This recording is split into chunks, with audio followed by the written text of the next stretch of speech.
Alors, bonjour, Bonjour. peux-tu te présenter rapidement? Alors moi je m'appelle Augustin Laureau, je suis le responsable des fermes de Galie. Donc je suis installé en maraîchage et arboriculture dans le 78 dans les Yvelines. Pourquoi as-tu choisi ce métier? Alors moi c'est une passion familiale, donc je suis la neuvième génération d'agriculteurs dans ma famille. Qui te plaît le plus dans ton métier? La diversité, le challenge et surtout ce contact avec la nature tous les jours. On essaye toujours d'embellir, de produire et surtout de sortir quelque chose de nos sols.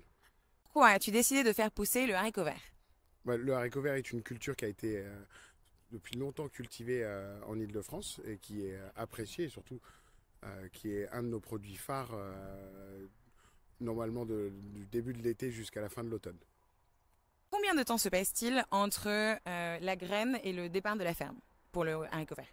Alors c'est très variable selon les variétés. Il y a des variétés à 60 jours et des variétés à 90 jours. Donc 60 jours jusqu'à fructification, donc temps de récolte. Et après, un haricot vert peut rester sur le plant sans devenir fibreux une 10-15 jours. Quel est le moment de semis optimal?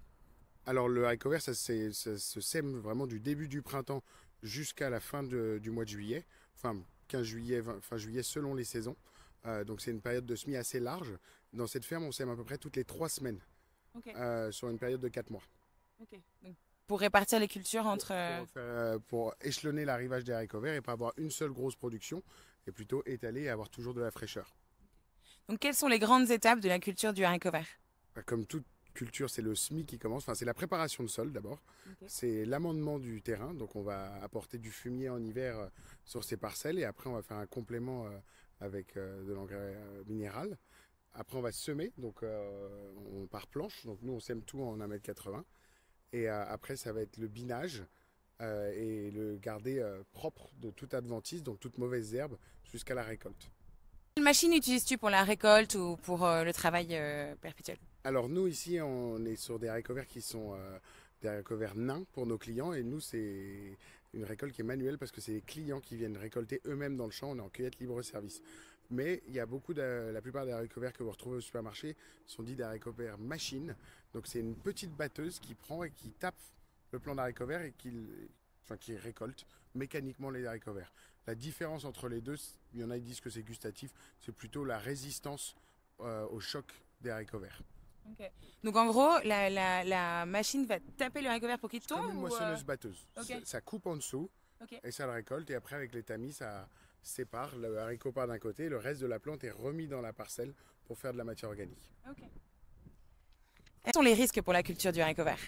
Alors, il y a différents risques. Il y a des insectes qui peuvent attaquer les haricots verts. Il y a les risques de sécheresse.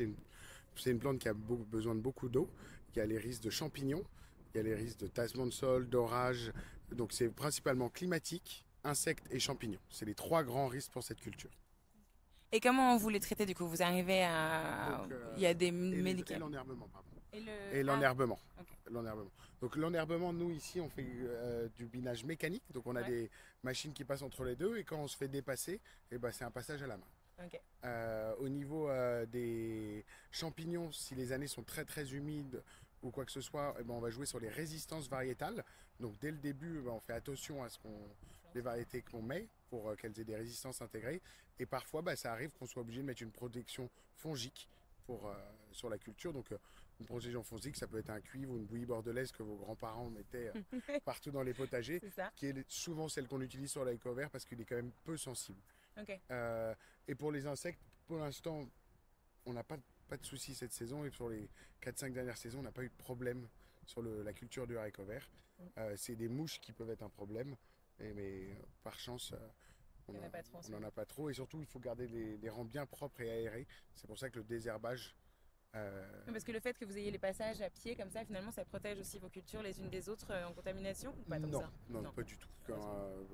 Mais plus c'est sale, plus il y a d'herbe, plus il y a de choses comme ça, plus le lieu devient propice pour des petits insectes. As-tu une anecdote sur le haricot vert? Un type d'haricots verts, il y a des haricots verts nains, il y a des haricots verts grimpants, donc ça peut être une liane, ça peut être un plant. Et donc la famille des haricots verts est extrêmement diversifiée. On parle de milliers de variétés. Ah, c'est marrant. Donc, liane, donc en fait, ça reste un éco-vert, mais ils se ressemblent presque pas, à part le fait que La gousse va être similaire. Ok. Par contre, l'aspect de la plante n'a rien à voir. Donc, certains qu'on fait grimper sur des filets sous serre à l'automne et d'autres qui sont beaucoup plus courants. Merci. Qu'est-ce qui te rend fier tous les jours? Mes équipes, l'ensemble des collaborateurs qui font grandir et qui accompagnent ces parcelles qui donnent tous les jours leur énergie pour que ça pousse et pour faire des produits de meilleure qualité. Merci beaucoup pour cette interview. Viens découvrir le livre Croque-mi et croque-moi, de la graine à l'assiette.